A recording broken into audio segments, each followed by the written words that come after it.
Hi folks, nice to see you again. It's a way to speak, of course, because I cannot see you yet, but I'm very pleased to be again with you all together. And we're going to start the new lecture. Today is going to be, I hope, a shorter lecture than usual, because the ideal of cure is maybe a bit simpler than all the notions we were forced to speak of, during the first three lectures we had. We are a bit late today because the waiting room was crowded. My wife is consulting at the same time, and it was loaded with patients, and it was just too noisy to start at the right time. So sorry for the little wait we had. Don't waste time. I'm going to ask Lionel to switch on the organon. Thank you. Here we are. So I remind you that you can call us on Planete Homeo whenever you want. If you have any question or something to say, you are very welcome. So what does the master say in the chapter 2? The highest, and this is so important again, but the highest ideal of cure is rapid, gentle, and permanent what? Restoration of the health, or removal and annihilation of the disease in its whole extent, in the shortest, most reliable, and most harmless way, on easily comprehensible principles. So condensed, so packed, so important. This is something we could comment during days, I guess. So I'm going to try to be a bit shorter, but nevertheless, I'm going to explain as much as I can what I understood from this chapter 2 of the organon, second aphorism. You have yourself to become very familiar with all the things Hahnemann is speaking here. We have an ideal of cure. There is some ideal of cure. This is not even spoken of during 8 years of medical studies. Never. We have to aim at a rapid, gentle, and permanent, not even cure, but restoration of health, as he says. He doesn't say, once again, curing. He says we have to restore health. And what does it mean? To achieve this, we have to remove and annihilate the disease. What's the disease? In its whole extent. And how do we do this? In the shortest, most reliable, and most harmless way. And all this has to be done in a scientific manner. It means we have to follow comprehensible principles. Otherwise, as usual, as you can see in classical medicine, anybody does its own way.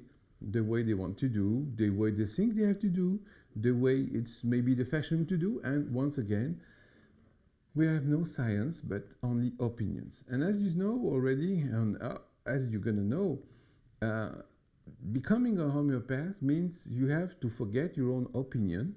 You have to start studying the principles. You have to discuss them in order to accept or not to accept them, of course, because it is a scientific way of thinking.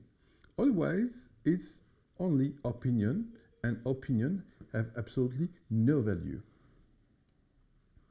So, some questions you could ask yourself first. Is there any ideal of cure? Did you ever think about that? As a physician maybe, or maybe as a patient? Do you imagine that there could be goals to reach in the way we can treat people? And then, next question about cure. What's cure? What's curing people? Is there any difference between curing people, treating symptoms, or maybe, as we use the term, suppressing symptoms? And then what are the criteria to define what is a cure? After all, if we look at classical medicine, we can say that they are curing people. We will see people, for example, coming for hay fever. They take the usual drugs and they are perfectly relieved. Is that curing people? This is the very good question we could ask. And then the next question again would be, why does Hahnemann speak of the disease in its whole extent. What does it mean? Does it mean that there could be fragments of the disease? All these questions we have to answer. All these questions are connected to the aphorism second. So do you imagine, once again, it's going to be maybe a bit of a longer lecture, but we'll see what's going to happen next. Again, it's a new insight, because he says we're going to restore health, and this time he doesn't say we are going to cure. So of course, the goal is to cure people. But this time, in the second aphorism, he's using something more practical, I would say. In short, it means that to cure people, it's just a matter of restoring health. Why does he say that? Because when we have to treat people, we're going to have to understand that disease is not something different from the body. It's not something that we have to expel from the body, for example. Disease is just a mistuning of the inner normal state. And then when we go back to a normal state, we have no more disease. That's what we call a cure. So here Hahnemann will define the ideal of cure, that is to say the goal towards which our efforts have now to be geared, that in a way that the medical vocation in the aphorism 1 will be really this time completely grasped. So aphorism 1 has something to do, I would say, in the theory itself. Now with the second, we're going to see the more practical aspects. So if we see a classical doctor and ask him, what is your ideal of cure? You're going to be really surprised. Please do that, and do that to yourself as MDs who are listening to me today. What is your ideal of cure? If you haven't studied homeopathy, then of course it's a question that certainly have never been raised during all your studies. And you know, there is the category I spoke last time, the willingly blind physicians. Of course, this category won't ask any type of questions like that. There is a second kind of people, good-willed people. They just try, to alleviate the sufferings of the patients. And then, even then, did they just take 1 second to say, is there an ideal? Can we have good results? Is there a way to restore health? Of course, this is not possible. In classical medicine, we are not taught about the fact that we could reach a cure, and there is an ideal and maybe principles. This does not exist at all. So usually the classical doctor would just keep on tactical way of treating, of dealing with disease. What does it mean? It means that, say, you have a good general in a battle and he's able to win a battle. Very good. But at the end, you can completely lose the war. Why? Because there is no overall strategy. And here it's the same. About every single symptom, you have a remedy, a drug, in fact, to cut off that symptom. And that's it.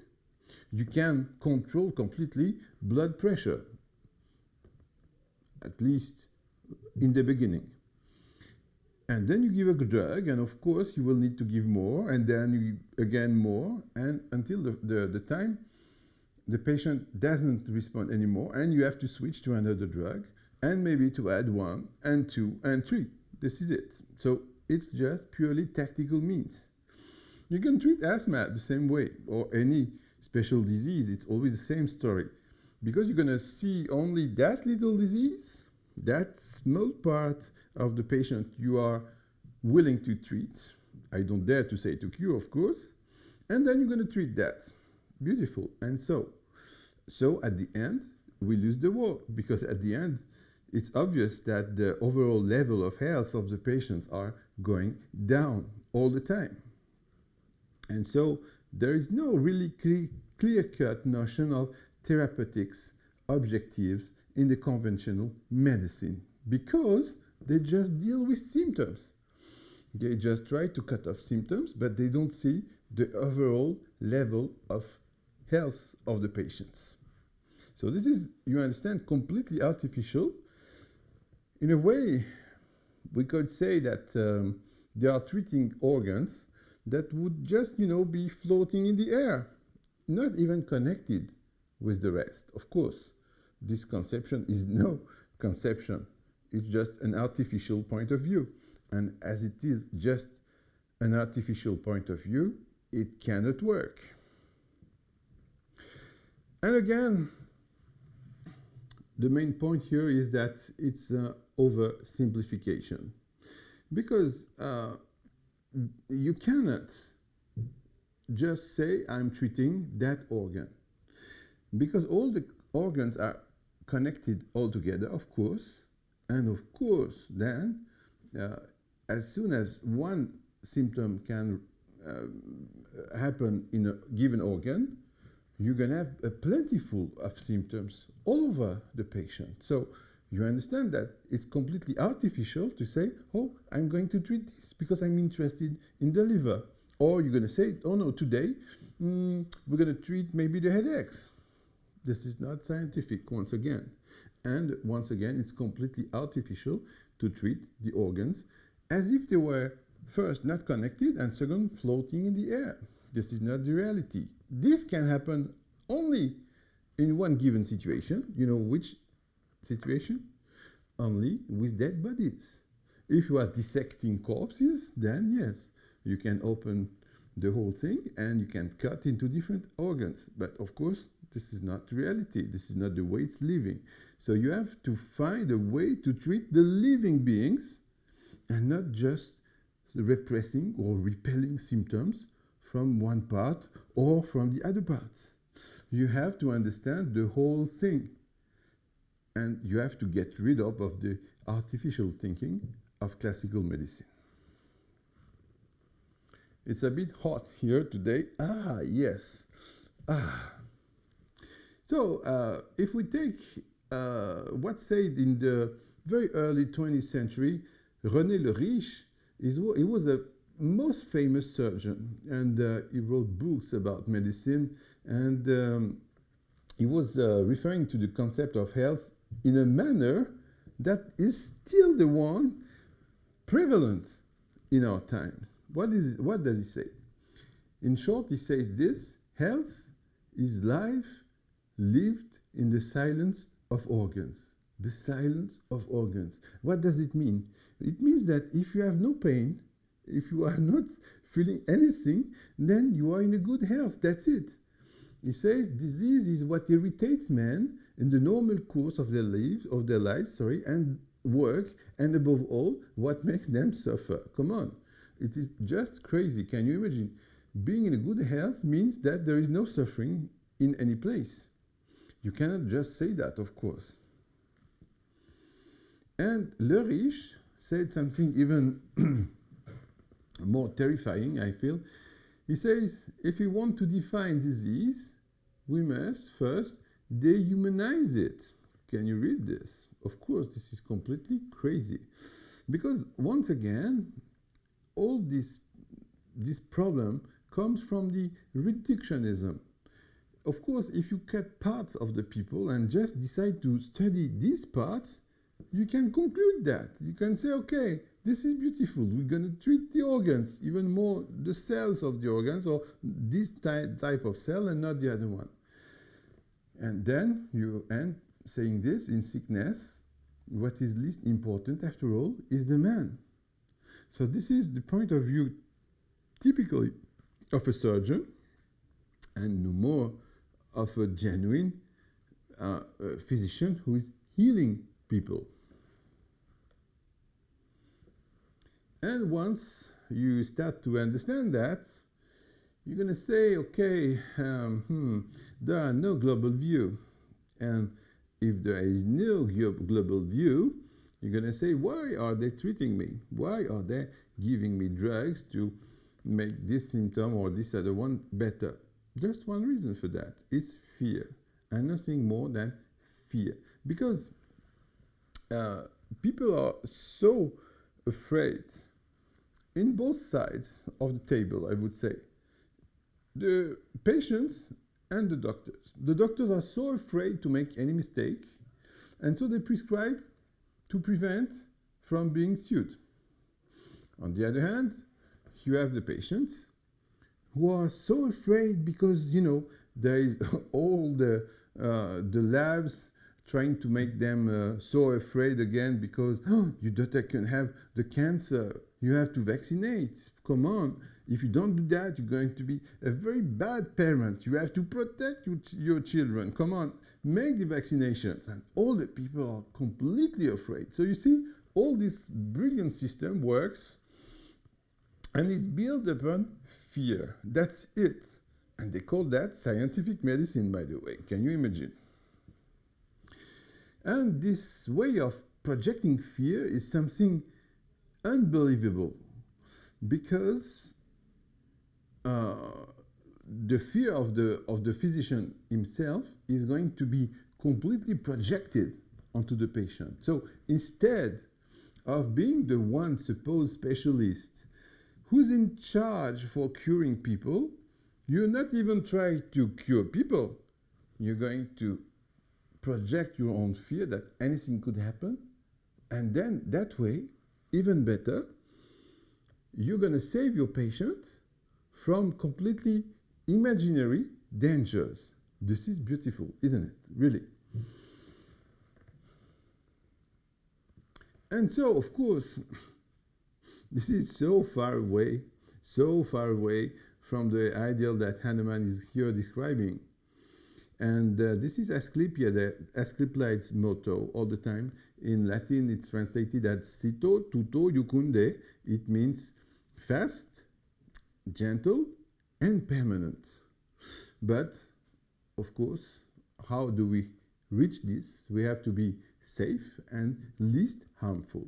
So you see already, if you try to say medicine, we have to dehumanize medicine to treat disease. Then you see, little by little, you are starting to deal with organs, pieces of patients, parts of patients, and not anymore seeing the whole picture, and certainly not treating a patient. If you are anxious, it's not my job. I'm just the specialist of the stomach. Is that a scientific approach? Of course not. It's just, once again, tactical means. I'm treating you so your stomach stops burning. Beautiful, thanks a lot, doc. Okay, but the rest of it, the anxiety, the pains in the other parts, I don't mind. This is not my job. Of course, this is not a scientific way of thinking.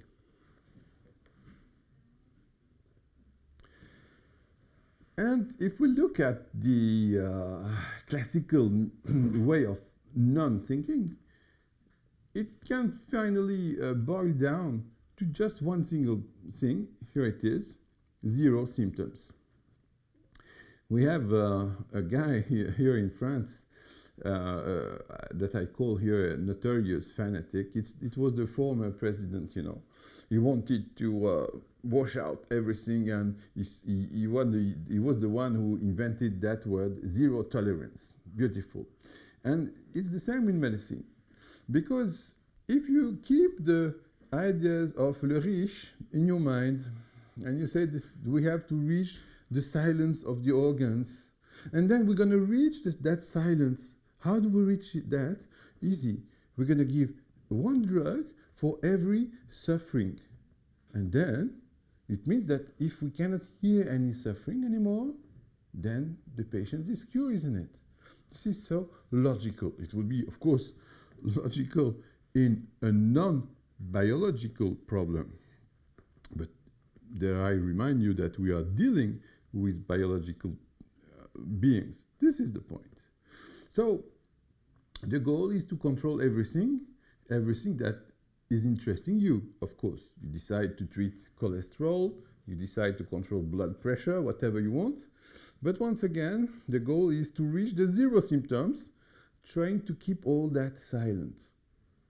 Come on, is that just serious? We are treating people now for 1 century with that principles, I would say with those non-principles. And of course, treating and curing people is not exterminating symptoms. And here we're going to see the huge difference. And please note that it's so important, the huge difference between the way we have to see, to watch symptoms in homeopathy, as homeopathy is teaching us, and the way classical medicine is looking at symptoms. In the latter, they say we have just to silence the symptoms, sorry. And as long as you don't have any more symptoms, you have to be happy. You are supposed to be treated. If you observe nature, and by the way, it's what Hahnemann has done and what we're trying to understand after him, if you observe nature, you're going to be surprised, because then you're going to start to understand that the symptoms we are watching are just helping us in the way that they are telling us in which direction we should go to treat people. I'm not saying, of course, that it's beautiful to be sick, that it's beautiful to have pain and to suffer. No, I'm just saying that these symptoms all the time are a help in showing the right path, the right way to find the correct remedy. And here it's time to start thinking and not behaving like a muscle-packed Rambo. You remember that guy, of course. And here again you see all the difference between the old system and the new one. In the old system, they are much like Rambo. They are firing every possible symptoms. We have no tolerance. We have to exterminate all the symptoms. Homeopathy says, no, come on. This is just the language of nature. And we have to follow the language of nature in order to cure. This is completely different, of course, and you have to choose, because both point of views cannot exist at the same time. One is false, the other is true, but they are mutually exclusive. They cannot be combined, of course. By the way, it's the same in astronomy.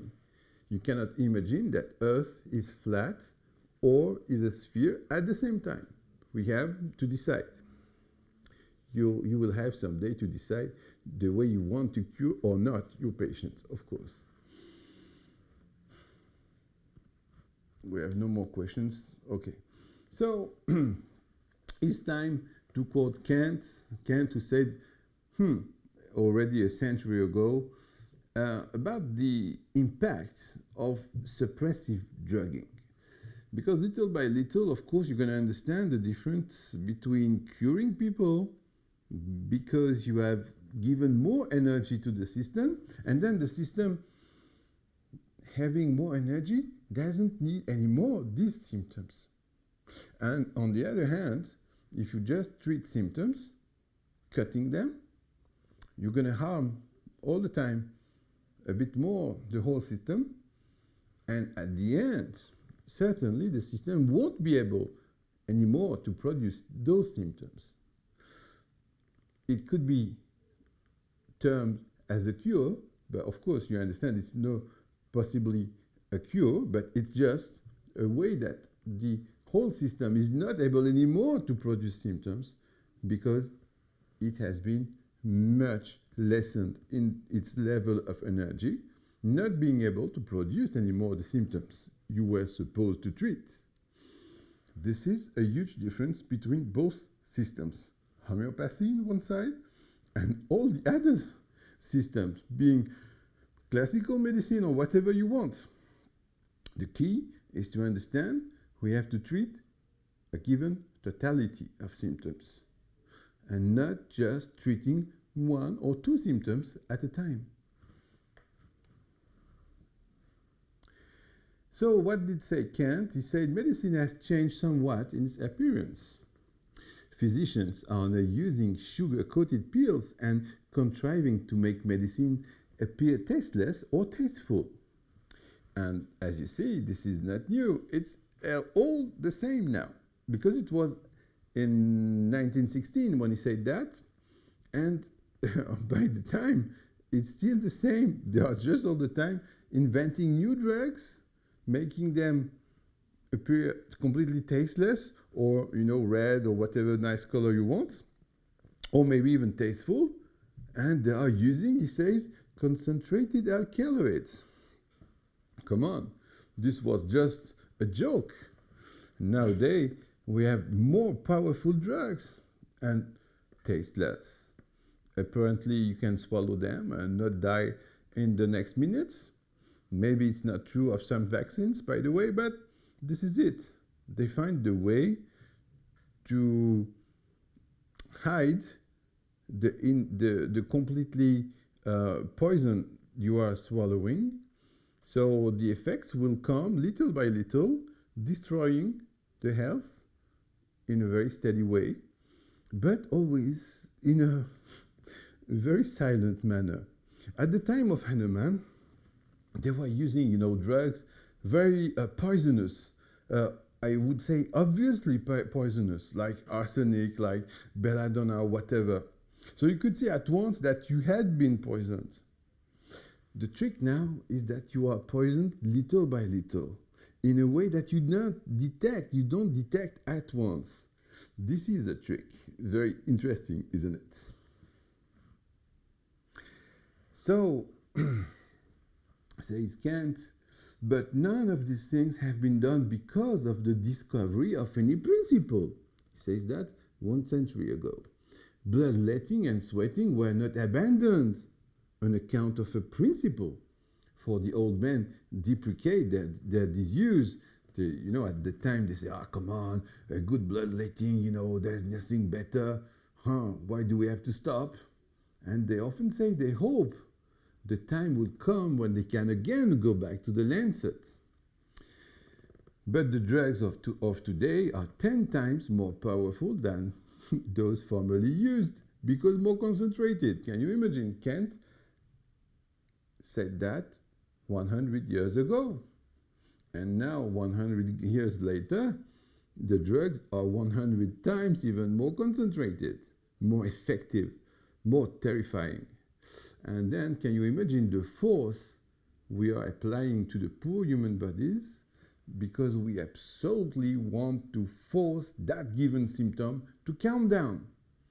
And of course, this is not working, because the more you do that, the more you are harming the whole defense system. And at the end, people will develop more and more disease, more and more grave disease in a younger age. And this is exactly what we are observing. 20 years ago, for example, I wouldn't be treating young girls of 20 years old of bearing a goiter. This was not possible. Usually you had to wait until 40, even 50, to have such thyroid problems. This is not the case anymore. And this is just one sample amongst many, many others. What happens? Because the more you take those drugs, those suppressive drugs, the more you are going to push down the whole system, and then you're going to see those diseases completely unknown for that age in the past. And at the same time, you're going to suppress disease connected to higher level of health. For example, children with eczema, it will be nowadays very difficult to find them.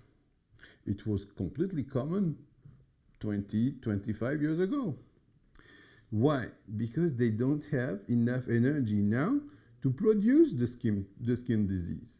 Instead, they're already highly allergic, for example. And this is so true that when you treat them and you start making the allergy much better, they start then to get the eczema. This is completely normal. And again, it's the dynamic view of homeopathy, of understanding the living phenomena. There is a huge difference between killing symptoms and treating patients. Instead, they are just killing patients and not treating the disease.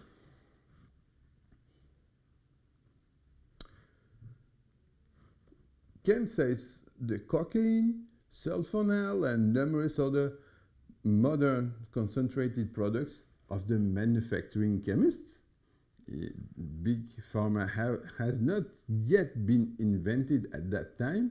And of course, believe me, you know what happened now.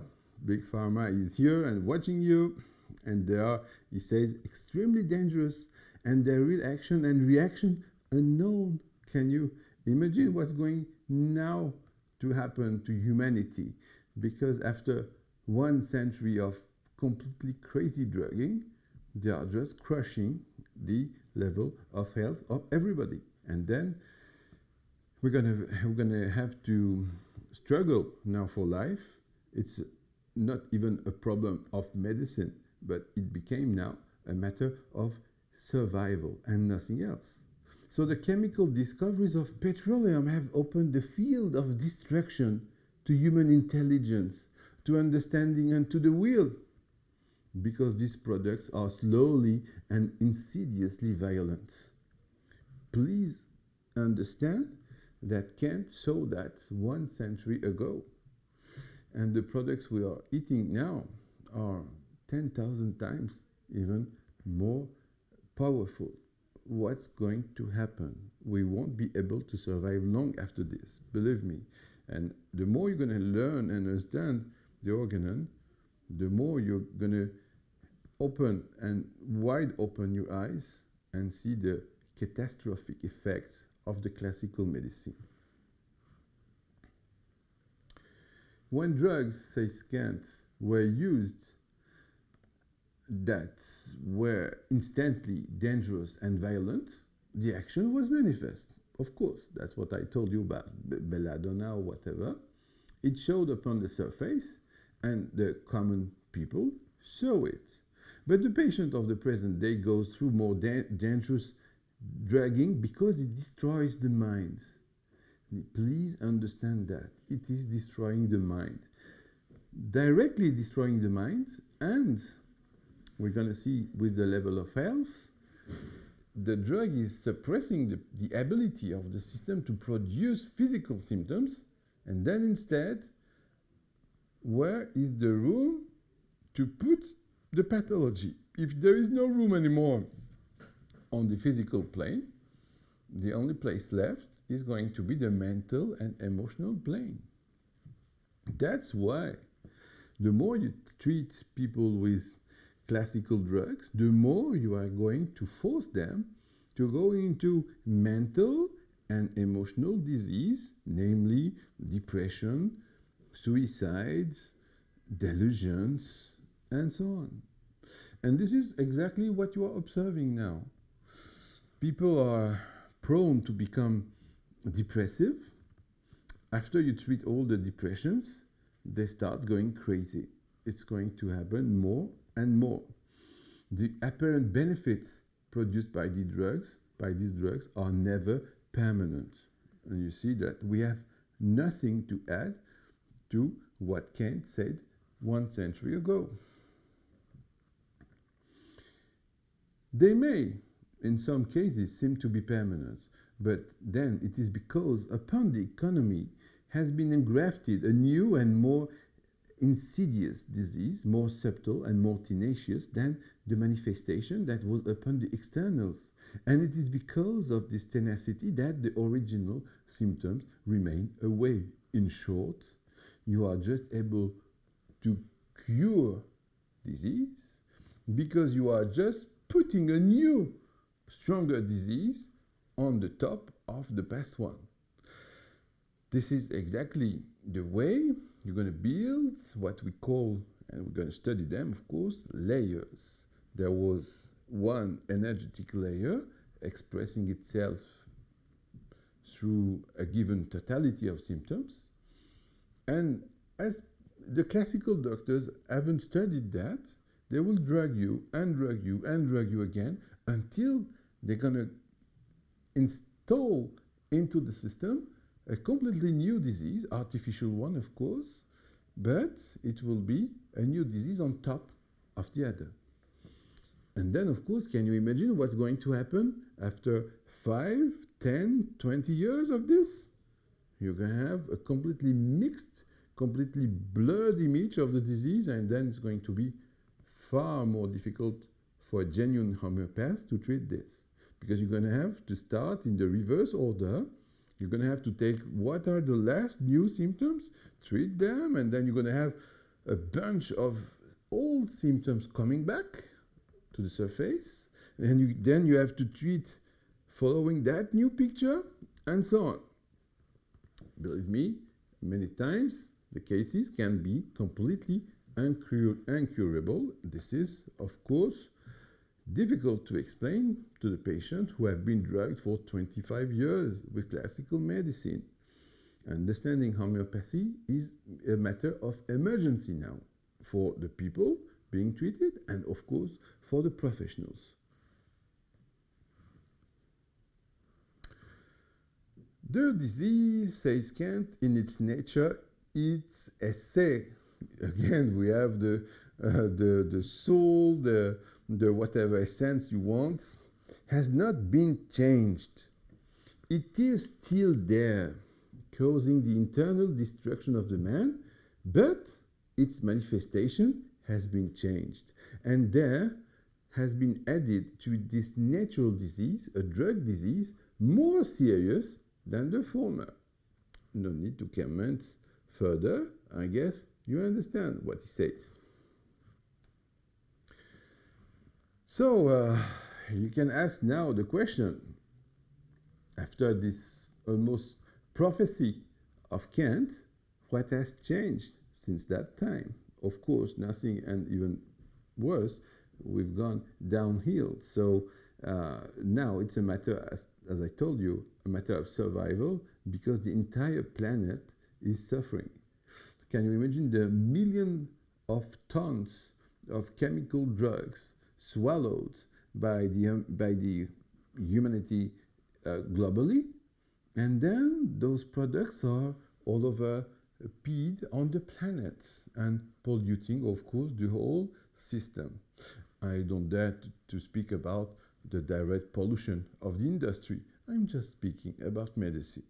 So this is completely crazy, and we have to stop this. And the only way to stop this, I guess, in my scale, I mean, is to teach new, correct followers of Hahnemann so that they will have brilliant results.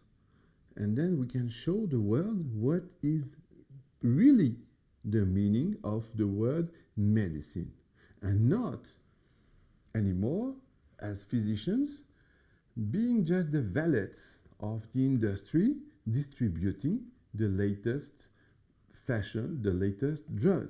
This is not anymore possible. Please start revolting.